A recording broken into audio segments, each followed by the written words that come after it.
শাকিব খানের জনপ্রিয়তা, বাংলাদেশে শাকিব খানের জনপ্রিয়তা হলিউডের টম ক্রুজের মতন।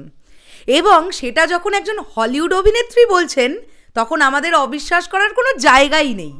আর এটা আমি ফিল করেছি নিজে। নমস্কার বন্ধুরা, আমি পৌশালী, চলে এলাম আরও একটা নতুন ভিডিও নিয়ে।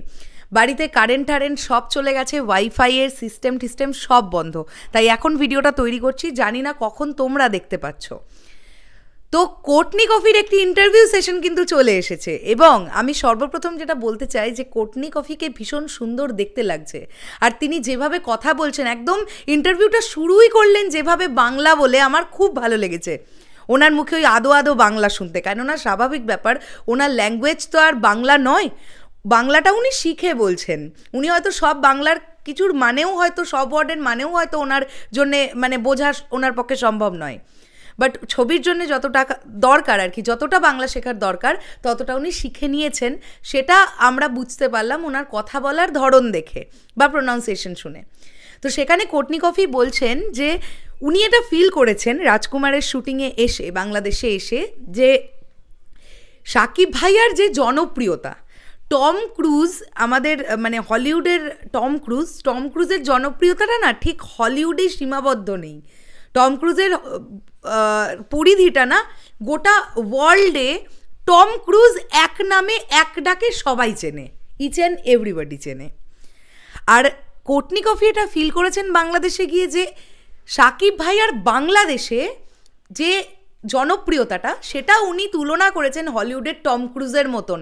এই সেম পপুলারিটি বাংলাদেশের শাকিব ভাইয়ার, এটা তো আমরা সবাই জানি।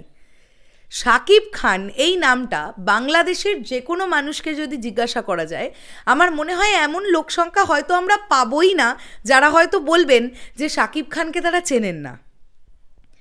এই মানুষটি গত 24 বছর ধরে যেরকমভাবে কেরিয়ারটা নিজে বারবার করে প্রমাণ করতে আজকে এই জায়গাটাতে এসে দাঁড়িয়েছেন, এবং টিল নাও তিনি বাংলাদেশ চলচ্চিত্রের উন্নতির জন্যে যে রকমভাবে কাজ করে যাচ্ছেন, সেটা সত্যি বলবার মতন একটা ব্যাপার। টম ক্রুজ কেন এত মানুষের ভালোবাসা পেয়েছে? টম ক্রুজকে ভালোবাসার অন্যতম কারণ হচ্ছে তিনি তার জীবনটাকেই রিস্কে নেন বারবার। মানে তোমরা যদি টম ক্রুজের মিশন ইম্পসিবল দেখে থাকো, তোমরা দেখবে টম ক্রুজ এমন একজন অ্যাক্টর যিনি, আমি তো সত্যি অবাক হয়ে যাই উনি কী করে এই রিস্কটা নেন। মানে নিজের জীবনকে পুরো ছেড়ে দিয়ে, জাস্ট কোনো সেটা নিয়ে কোনো মায়া নেই, মানে মরলাম বাঁচলাম, আমার কাছে সিনেমাটাই সব, আমি এটা নিজেই করব। যে কোনো স্টান্ট, ম্যাক্সিমাম স্টান্ট ওনার ছবিতে, ওনার কোনো বডি ডাবল ইউজ হয় বলে আমি খুব একটা জানি না। খুব রেয়ারেস্ট যেগুলো স্টান্ট, সেগুলো হয়তো ছোটো করে ইউজ হয়, তাও কতটা হয় আমার সন্দেহ আছে। সবটা উনি একা করেন। আর আজকে সেই জন্যেই টম ক্রুজ হয়েছেন। কেন আমি এই কথাটা বললাম? এই যে শাকিব ভাইয়া, তিনি যেভাবে কাজ করে যাচ্ছেন বাংলাদেশ চলচ্চিত্র জগতের জন্য, এবং শুধু বাংলাদেশ চলচ্চিত্র জগৎ কেন বলবো, এই দরদ তো প্যান ইন্ডিয়া সিনেমা হতে চলেছে। কাজেই যদি আমরা একটা ভালো ছবি উপহার পাই, তাহলে অবশ্যই আমরা এটাও বলবো যে ভারত থেকেও ছবিটা খুব ভালো রেসপন্স পেয়েছে।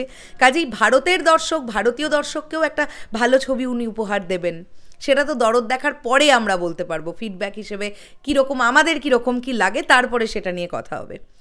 কিন্তু কোর্টনি কফি যেটা বলছেন সেটা হচ্ছে জনপ্রিয়তা, পপুলারিটি। মানে হলিউডে যেমন টম ক্রুজ নাম্বার 1, বাংলাদেশের শাকিব খান হচ্ছেন নাম্বার 1। তো খুব ভাল লাগলো। আমি গোটা ইন্টারভিউটা শুনতে পারিনি, কারণ আমি ট্রেনে ছিলাম, নেটওয়ার্কের প্রবলেম হচ্ছিল। যতটুকু শুনতে পেরেছি আমি এই বিষয়টাকে একটুখানি শুনতে পেলাম, এবং একটু নেটওয়ার্ক আটকে যাচ্ছিলো। আমি এখন গোটাটা ঠান্ডা মাথায় আবার শুনবো, দেখবো উনি আর কি বলেছেন। সেগুলো নিয়েও ডেফিনেটলি আমরা আলোচনা কিন্তু করব। তোমরা কতটা হ্যাপি অবশ্যই কমেন্ট করে বলো। আসছি আবার খুব শিগগিরই। কারেন্ট এলো, থ্যাংক গড। টাটা।